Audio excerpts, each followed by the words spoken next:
Државната изборна комисија треба навремено да ги информира граѓаните за обновување на личните документи, посочи од Канцеларијата на Народниот правобранител, кој вела дека од избирачкиот список се избришани од 30 до 40.000 гласачи, кои се спречени да го остварат правото на глас.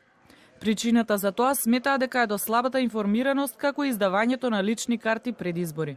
Може Државната изборна комисија барем во избирачките кампањи да ги повика овие лица, да им каже дека се избришани од единствениот избирачки список и да ги упати што треба да прават за да може да го остварат своето избирачко право.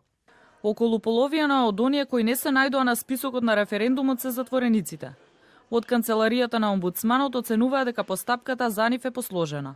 Со цел навремено да бидат запишани во избирачкиот список и непречено да го остваруваат своето избирачко право, треба да се регулираат модалитетите за обновување на личните карти на сите избирачи, што се на издржување казна затвор во казнено-поправните и воспитно-поправните установи во континуитет, односно пред датумот на изминување на нивната важност. Вела дека сите забелешки за избирачките права на граѓаните се доставени до владата, од каде е добиена позитивна оценка.